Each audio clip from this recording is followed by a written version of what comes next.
तेजस्विनावधीतमस्तु मा विद्विषावहै। ॐ शान्ति शान्ति शान्तिः।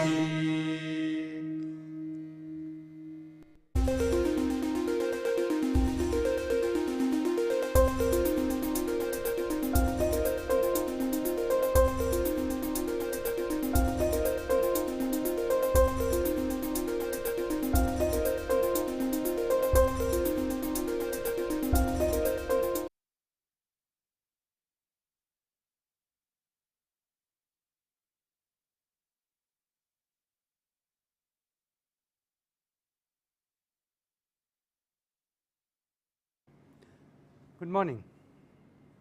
So, last time we had introduced Coulomb's law, and I had also started talking about something called the electric field.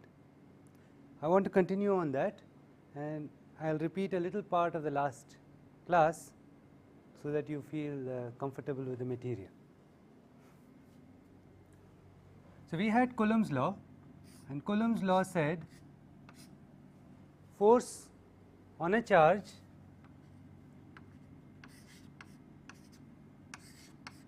Q2 due to a charge Q1, you draw a line through Q1 and Q2. The force is along the line joining Q1 and Q2, pointing away from Q1, and it is equal to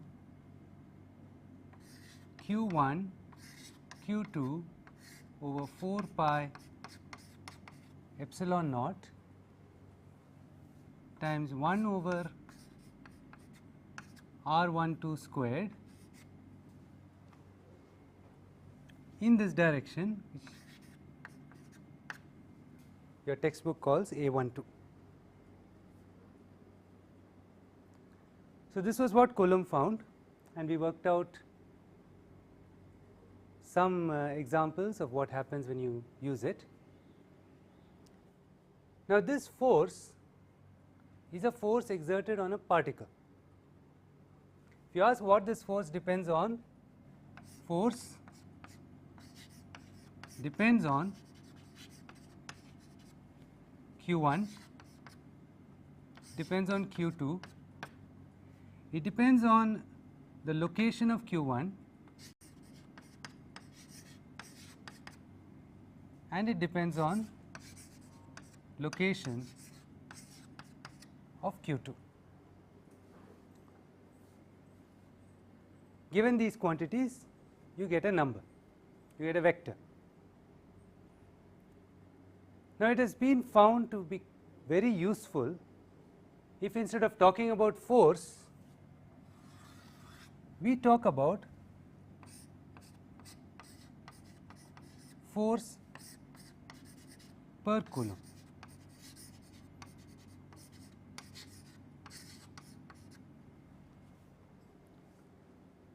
You can see that the force is proportional to Q2. So, if we replaced Q2 by twice Q2, the force will be twice. If we replaced it by 4 times, the force will be 4 times. So, we could talk about a force per unit Coulomb, and then all we have to do is multiply by Q2 to get the actual force. This force per Coulomb is called the electric field.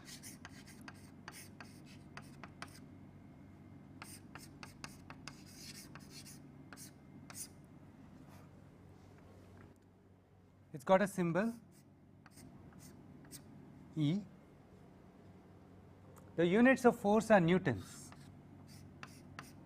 So, the units of electric field ought to be newtons per Coulomb. We actually give it a different unit, but this is correct.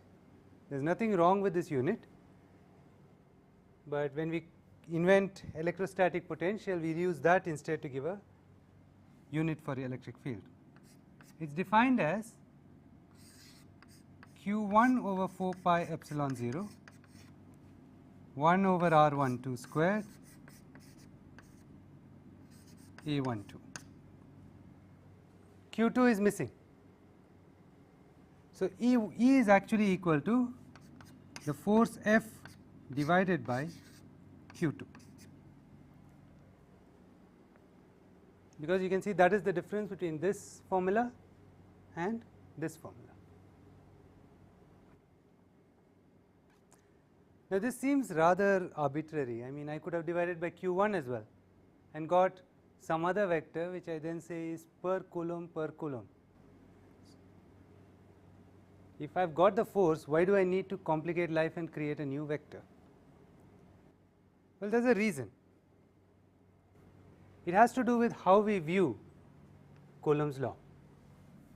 Now, if you look at a charge Q1 and you look at another charge Q2, we are saying that there is a force on Q2. Now, how is it that Q1 created a force on Q2? In the old days, during Newton's time, it was thought that everything acted at a distance. That is, the sun pulled the earth from some 160 million kilometers. The same way, you could think of protons and electrons interacting over a distance. But there is another way of looking at things. You could say that the presence of this charge has polarized this material that's around this charge. That is, the material in the presence of this charge has actually got stressed a little bit. Because of that stress, any time you place a charge there, that charge receives a kick, and that kick is what we call the force. This picture is only a picture. I mean, one could in fact do all of electromagnetic theory without actually requiring this picture. You could work with Coulomb's law and equivalent laws that work at a distance.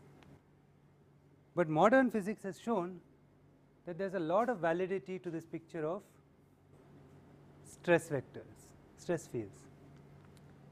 For example, all of special relativity and general relativity requires such a picture. All of quantum mechanics requires it. All of particle physics requires it. So, today's scientists are pretty much convinced that the picture of particles which create stresses in the space around them called fields, and these fields in turn react on other particles causing force. That is the picture that is correct. And if that picture is correct, then rather than talking about fields, we can talk about, rather than talking about forces, we can talk about fields. We can ask, how is this stress created? So, that is this equation, which is the electric field is equal to the originating charge divided by your normalization constant 4 pi epsilon naught 0 times, at this point there is some distance, call it d, 1 over d squared along the direction d. Now, there is a difference between this formula I have written down and the previous formula I wrote down here. In this formula, I was still talking about the electric field as evaluated where Q2 is. So, this was just a shorthand for Coulomb's law. But when you come to this equation, there is no charge here. The only charge is sitting here. However, I am saying that there is a potential force, a force waiting to happen at every point in space. All of space has got unhappy, all of space is stressed out because this charge is there. And the moment you put any other charge there, it reacts violently and gives it a kick, and that is Coulomb's law. So, now this electric field is a function of this vector d, this vector connecting the location of charge q1 to any point in space. So, if you wanted to know the field there, this vector would be d. If you wanted to know the field here, this vector would be d. So, this is now a definition of a vector quantity which is a function of a variable, independent variable. Okay. The independent variable itself happens to be a vector. We are used to seeing functions f of x. For example, f of x equals sin x. So, there x is a real number, f of x is another real number. So, if x was equal to 1, f of x was equal to sin of 1, and if x is a variable, f became a function. Similarly, here I have a vector variable, that is d is actually d along x in the x direction plus d along y in the y direction plus d along z in the z direction. So, this is my variable. Instead of one dimensional, it is 3 dimensional, and this vector function is a vector function of these 3 numbers dx, dy and dz. So, it is a more complicated beast than your simple function like sin x, but the equation it satisfies is a very simple equation. It is nothing but Coulomb's law, except it is Coulomb's law applied to where there is no second charge. It is applied to any arbitrary point.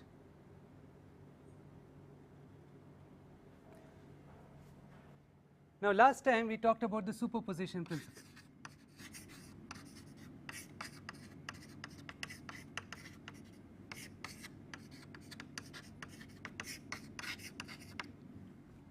And what that said was that the force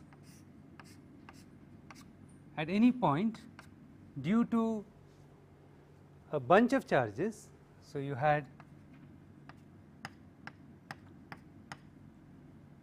a collection of charges and you put a charge, well, let me call it small q. So, these were q1, q2 etc. up to qn. Then I said superposition told us that the force on this charge small q was equal to small q over 4 pi epsilon naught sum I equals 1 to capital N q sub I divided by this distance, which I called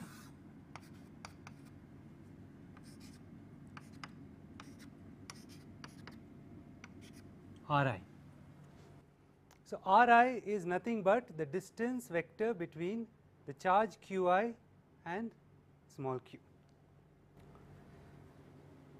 So, this was Coulomb's law generalized for n points. Similarly, now you can divide through by small q and you get the electric field at any point r. So, I am choosing some point r. Let me draw a coordinate system now. This is x, this is y, this is z.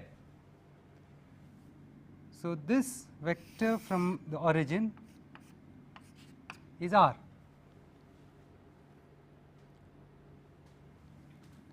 This vector to my qi is, well, I will call it rho I. This is not standard notation, but it does not matter. So, the charges are q1, q2, q3 up to qn, all at distances from the origin given by vectors q rho I, rho 1, rho 2, rho I, rho n.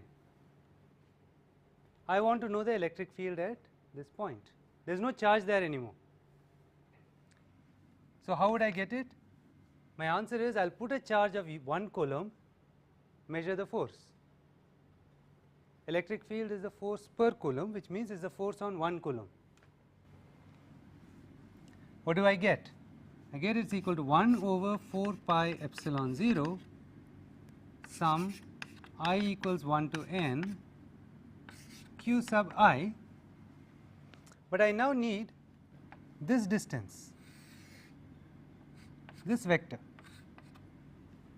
Now, if you look at this vector is really the vector r minus the vector rho I. That is because if I call this vector s, then I have that rho I plus s is equal to r, because I have take this vector rho I, at its nose I place the tail of the vector s, it reaches the nose of vector r. So, this must be true. If I take s to the other side, sorry, if I take rho I to the other side, then I get s is equal to r minus rho I. So, I know my distance vector. I am going to say it is equal to s I squared unit vector along S I. But if I keep inventing symbols, it does not really help us. So, I instead go back to what S I is. So, it is equal to 1 over 4 pi epsilon naught sum I equals 1 to n q I. When I say S I squared, I really mean take the magnitude of the vector S I and take its square. So, magnitude of r minus rho I squared, and this unit vector is nothing but r minus rho I unit vector along that.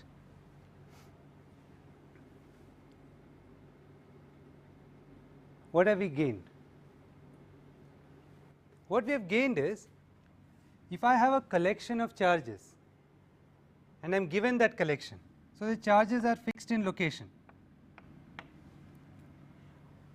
I now have a quantity which is a function of one independent vector variable, which gives me the potential field at any point given all these charges. It is still only Coulomb's law, because all I have to do is multiply by q on both sides and I get back force due to charges according to Coulomb's law. Now, there is one important simplification you can make to this. Supposing I multiply and divide by magnitude of r minus rho I, what do I get?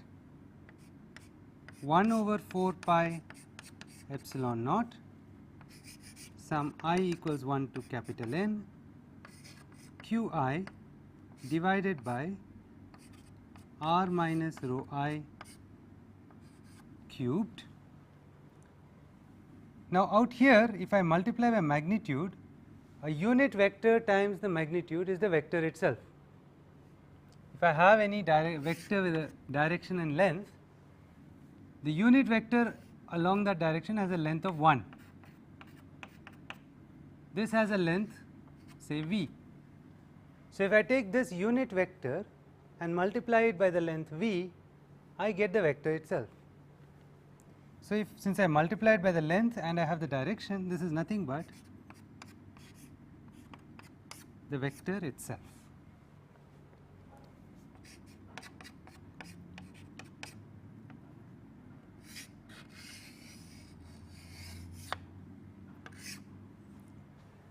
Now, this is a working equation and we will use it quite a bit.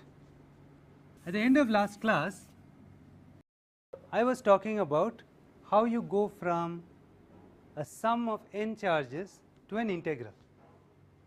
what I was saying was that if you have a cloud of charges, many charges inside your cloud,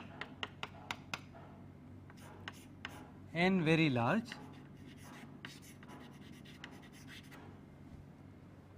then what you could do is you could make a box inside this volume. The box could be large or the box could be small, but you keep the center of the box fixed. Now, for any size of box, you count the amount of charge inside the box. So you can plot, or you can make a table.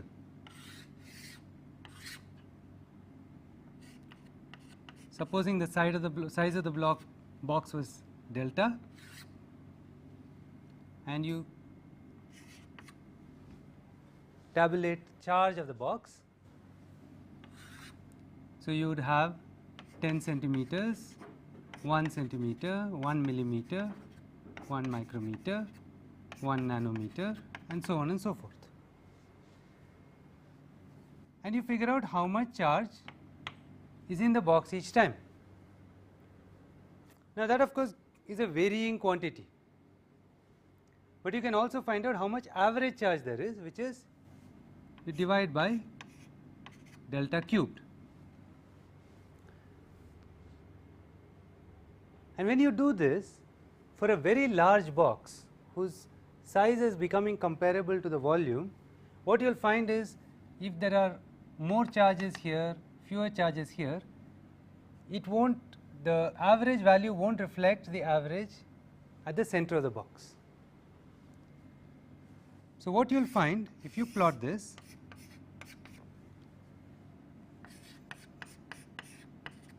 if you plot q over delta cubed versus delta, you will find some trend.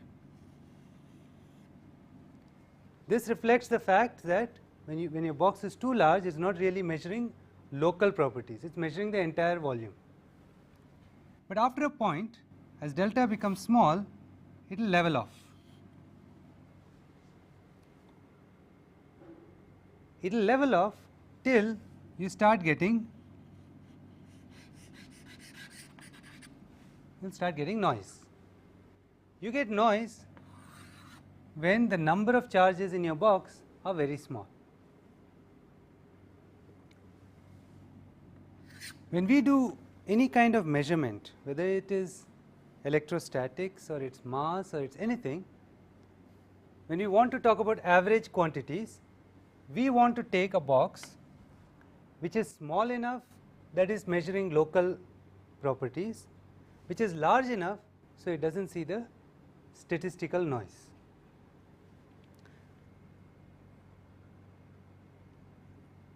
It is possible in most problems to choose such a box, especially in electromagnetics, because the building block of charge is the electron, which has a charge of minus 1.6 into 10 to the minus 19 coulombs.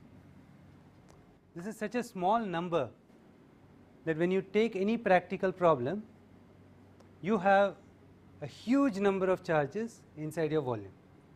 So you can take a very, very small box and even then have a large number of charges. So you never reach this statistically noisy part of your measurement. But if you were doing some work in VLSI, if you were trying to measure capacitance of a VLSI chip, then you may run into trouble, because you may have only 40 electrons in your entire capacitor, and you are trying to measure the amount of charge that the capacitor holds on average. It will become noisy. Now if we work in this region where the numbers are flat, reliable, we can tile this volume with boxes.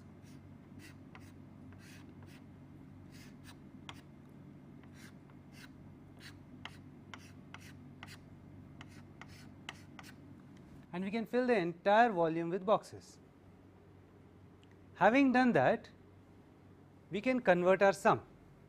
Let us see how we do that. Is equal to 1 over 4 pi epsilon 0 sum on I equals 1 to n. Well, I am now going to change from sum on I equals 1 to n to sum on j equals 1 to m, where these are boxes.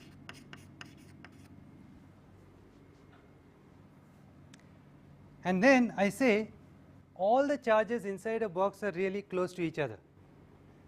So, all the various vectors r minus rho I are all the same vector, and because of that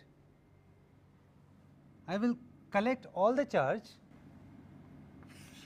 call it qj, and do r minus rho j, where rho j is now the center of the box, cubed times r minus rho j.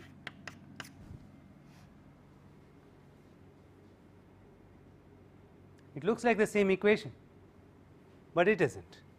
There is an important change that has happened. Once I have done this, I am now summing over boxes, and if you remember, the definition of integral is nothing more than summing over boxes. Let me repeat what I just said. I have in one case sum I equals 1 to n qi over r minus rho I cubed r minus rho I. In the other case, I have sum j equals 1 to m qj, maybe I should give it a different symbol, r minus rho j, again a different symbol,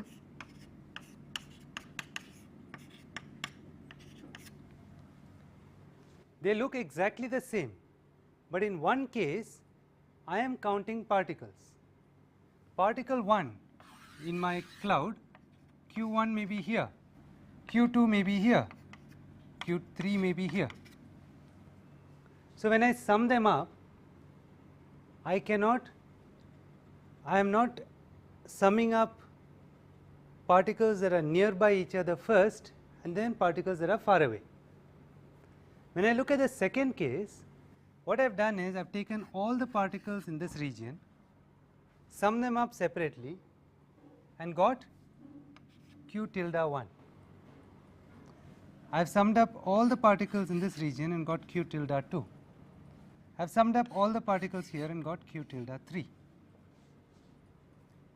Once I have done this, then I know that as I make these boxes smaller and smaller, as I let delta go to 0, of course, you have to realize I can only let delta go to 0 in this sense. If I let delta go to 0 into this region, it is not correct.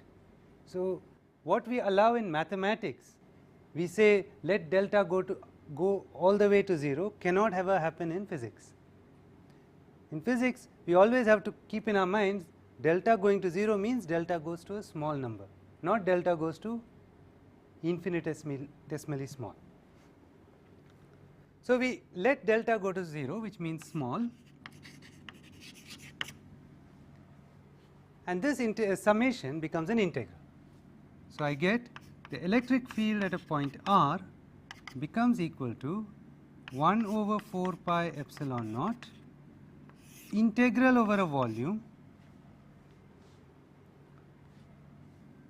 the denominator now becomes r minus rho magnitude cubed, the numerator has r minus rho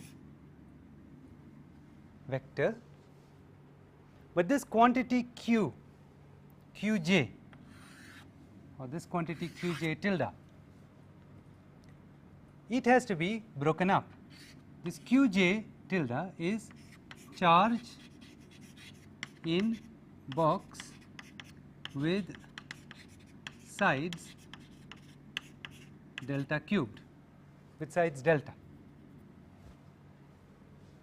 So, what does that mean? I can write this qj as qj tilde divided by delta cubed into delta cubed. And as you remember from the previous screen, it is q over delta cubed that becomes very flat. And this q over delta cubed, which is the average charge per unit volume, is called charge density.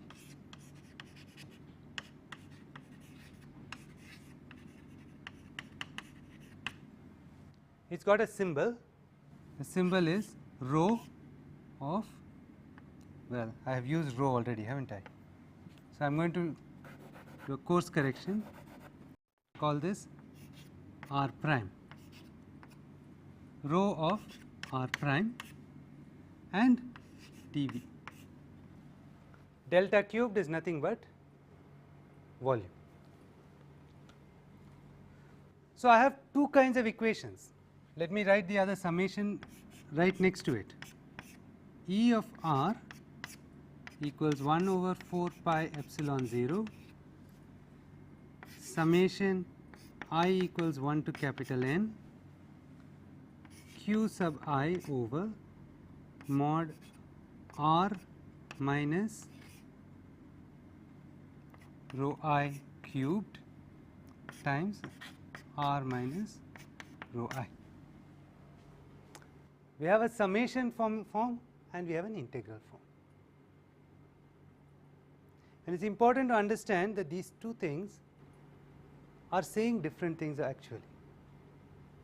In fact, there are certain conditions in which they are saying very different things. If you calculate the energy from the integral and the energy from the sum, you will get different answers. So you have to know what you are doing when you jump back and forth from the sum and from the integral. But for most interesting applications of electricity and magnetism, it is this formula that is useful. And for most of this course, we will be using the integral. It's an extremely important set of steps we have gone through. We started with a sum. The sum went over particles that could be anywhere inside the cloud. Nobody said that when you index particles, they have to be close to each other. But then I collected them and grouped them. I said find all the particles that are inside this box, group them together, inside this box, group them together, etc. And then I took the total charge qj tilde, and then I said they are all so close to each other, they are more or less at the same point. So I defined a common r minus r rho j tilde, and I converted my sum to a new kind of sum. It was a sum over boxes, and this sum over boxes goes naturally into a Riemann integral. And in this Riemann integral, this qj tilde is really charge within the box of side delta, which can be written as the charge within the box divided by delta cubed multiplied by delta cubed. This is nothing but average charge into volume of box, which is what is written here. Average charge is usually given this symbol rho of coordinate, and volume of the box becomes dV. Now, in order to fix this in your mind, I am going to do a few problems.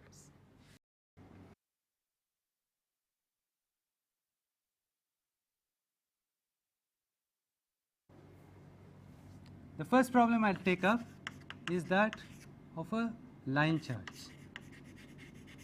This is given in your book. He uses a slightly different derivation, but essentially the same derivation. You have a line charge. The charge per unit length is lambda coulombs per meter. So if I take a distance 1 meter along this line charge, the amount of charge in that part of the line charge is lambda coulombs. My coordinate system is like this. that is x, y, z. I have put the line charge along the z axis, and then at some point distance r from the line charge, I want to find the electric field. So, what do? There are many different ways of doing it, but let me take a simplifying way of doing it so that you can see the symmetry of the problem. I will take a little piece whose length is dz, which means the amount of charge in there is lambda dz coulombs, and this piece is a distance z above the xy plane. I take another piece which is also dz in size, so its charge is also lambda dz, except it is lying a distance z below the xy plane. Now, if I look at what kind of field these two parts of the line charge cause at this point, well, this point causes an electric field that is pointing slightly down in the xz plane, and this causes a charge that causes a field that is pointing slightly up. Let me rotate the problem so you can see it properly. So, this is x, this is z, this is dz, this is also dz.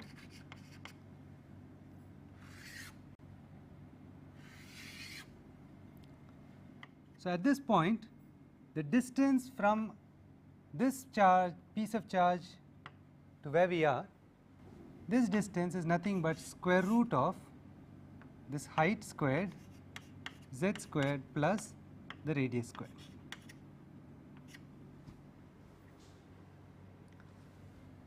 The distance from here to the bottom one is also the same thing.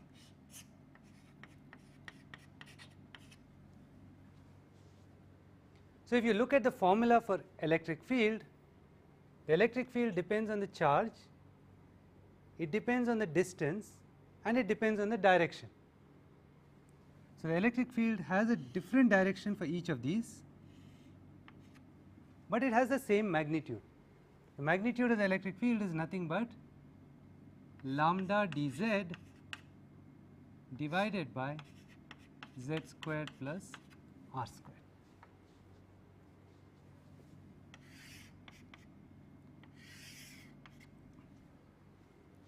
So, these are two equally long vectors, one points up, one points down. If we complete this vector addition, what we end up with is a vector that points exactly sideways. The reason is this angle theta is the same as this angle theta.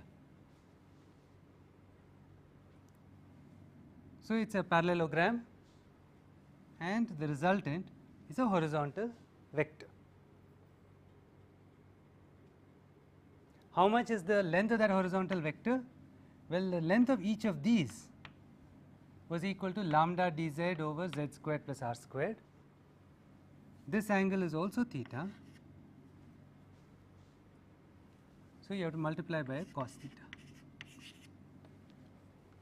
because cos theta is the horizontal component of these vectors. But there are two of them, so twice lambda dz, z squared plus r squared cos theta. So, my total electric field is going to be along the x direction, is going to be integral from 0 to infinity lambda dz over 4 pi epsilon 0 cos theta over z squared, sorry, twice cos theta over z squared plus x squared. This r squared becomes x squared because we are in the x coordinate. We still haven't fixed what cos theta is, but we can, because cos theta is nothing but the base on the hypotenuse. So, cos theta is equal to this length x divided by square root of z squared plus x squared.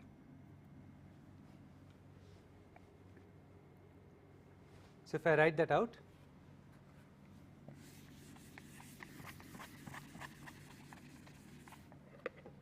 I get the electric field. The electric field is along x. So, I will just write it as a scalar Ex is equal to, I will pull out all the common constants, 2 lambda over 4 pi epsilon naught times integral 0 to infinity. There is a x that comes out also, dz over z squared plus x squared 3/2. What I have done is I have taken cos theta x over square root of z squared plus x squared and put it in here. The x is not integrated over, so it came out. The square root of z squared plus x squared combined with what was already there to give me z squared plus x squared to the power of 3/2. This is a very standard form. Anytime you see an integral that involves something like z squared plus x squared to the power of anything, you are immediately indicated that you should use a transformation that goes like x tan theta or x tan phi. Theta is already used up. Then dz becomes x secant squared phi, and the denominator z squared plus x squared to the power of 3/2 is equal to x squared tan squared phi plus x squared to the power of 3/2. I have substituted for z, which is x cubed to the power of 1 plus tan squared phi to the power of 3/2. But tan squared phi plus 1 is nothing but secant squared phi. So, it becomes x cubed secant cubed phi.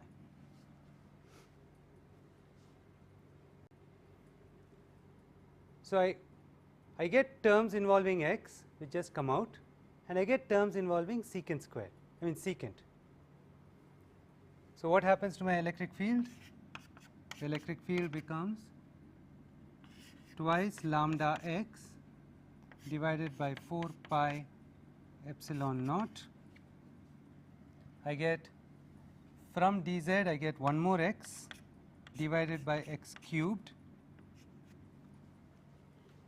x over x cubed, and then I get an integral d phi secant squared phi divided by secant cubed phi, 1 over secant phi.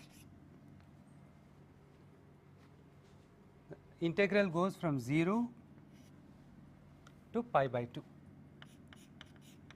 because when z is 0, tan phi is 0, phi is 0. When z is infinity, tan phi is infinity, phi is pi by 2.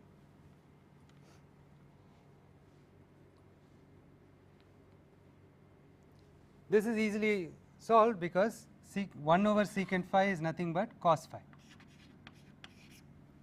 An integral of cos phi is sin phi. So, this whole integral becomes 1. Let me make sure I've got the right answer. So, what you get at the end of it all is that the electric field is along the x direction. You get an x squared divided by x cubed.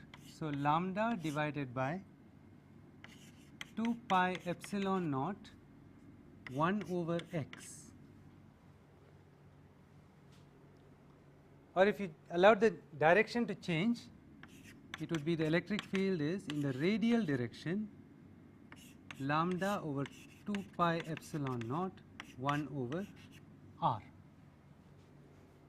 So, if you have a line charge and you go a distance r from that line charge, the electric field falls off as 1 over r. Now, 1 over r falls off much more slowly than 1 over r squared. So, it is important that this is understood. What is happening is that as we go further away, we are seeing more and more portions of the line charge. We go out there, we start seeing this part.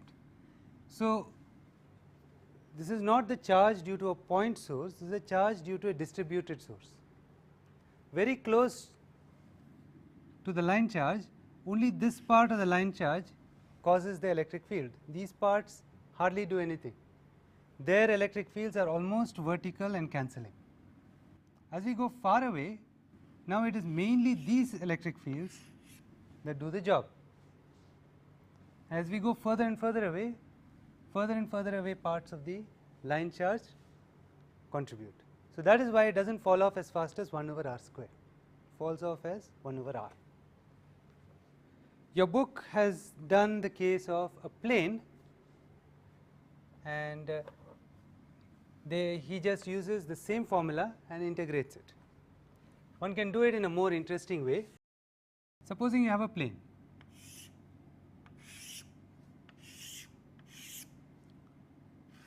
and we want to know the electric field at some point above the plane. The plane has sigma coulombs per meter square.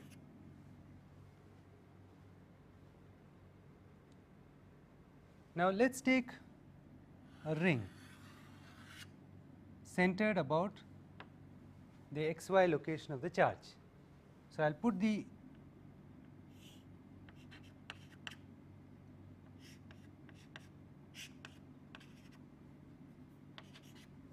the origin so that the charge is along the z axis,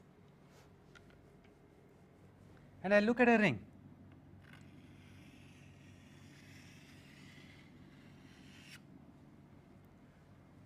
So, you have a ring whose radius is r and the thickness of the ring is dr. The amount of charge in that ring dq is equal to the circumference of the ring 2 pi r times the thickness of the ring dr times, of course, the sigma.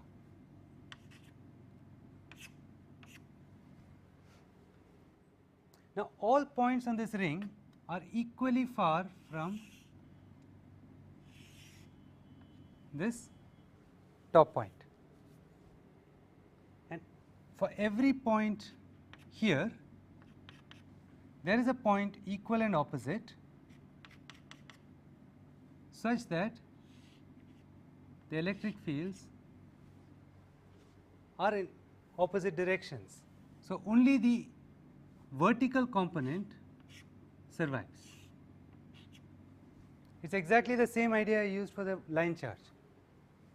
If I take opposite parts of the circle, the xy directions of the vectors are exactly opposite, so they cancel out, but the vertical parts add.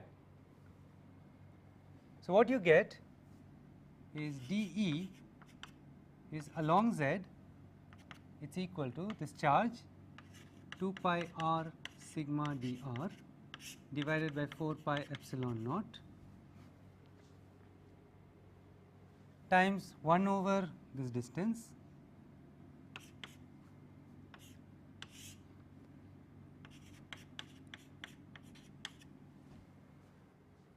times again you take this angle theta, that angle is the same as this, times twice cos theta.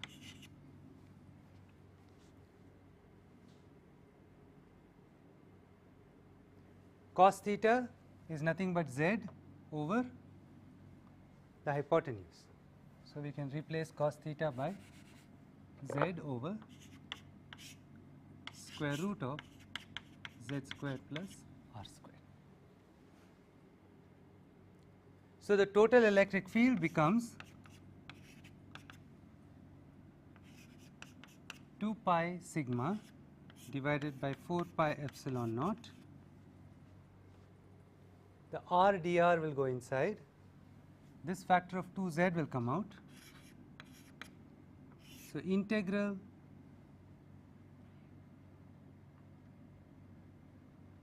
zero to infinity times r dr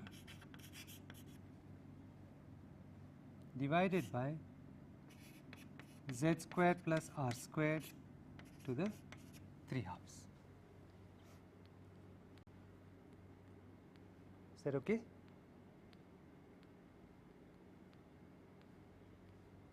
I may have made a factor of 2 error here, we will check. So, how did I reach here? For any point here, all points on a circle are equally far from this point. So, I take points that are opposite, I add up the vectors, those vectors cancel sideways, they add vertically. So, you get a vertical vector. Vertical vector means along z. How much is that vector? Well, it is equal to the circumference times the thickness times the charge, that is q, divided by your normalization constant 4 pi epsilon, divided by the distance z squared plus r squared, times your cos theta, because this distance only gives you this part. The cos theta is z over z squared plus r squared. So, the factor of 2 may not be there, we will find out. This is a very easy integral to do. Just take z squared plus r squared as u.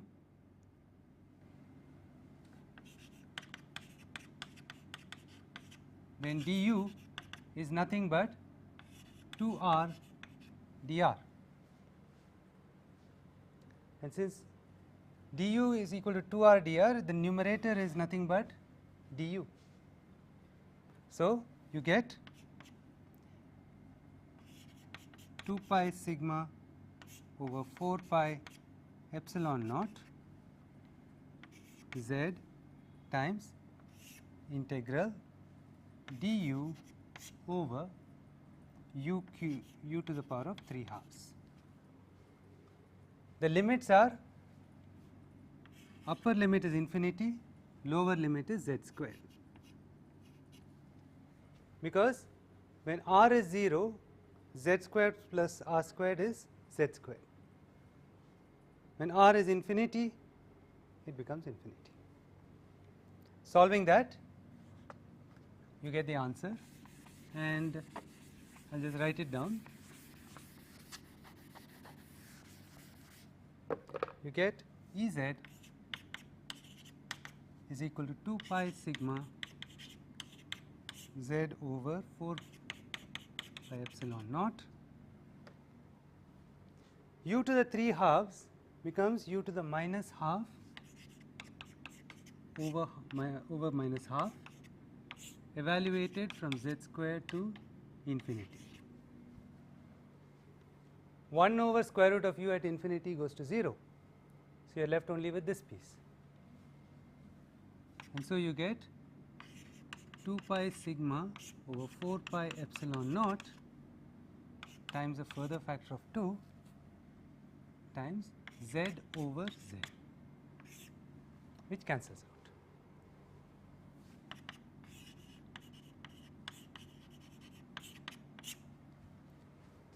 The electric field is constant, and it is a very strange result. We start with Poisson's equation, we have a charge you go further away, it falls away as 1 over r squared. You have a line, you go further away, it falls off as 1 over r. You go away from a plane and it does not fall away at all. The one kind of reason is given in your textbook, you can read it. Other kind of reason is the further away you go, if you look at the problem in your mind, it looks identical.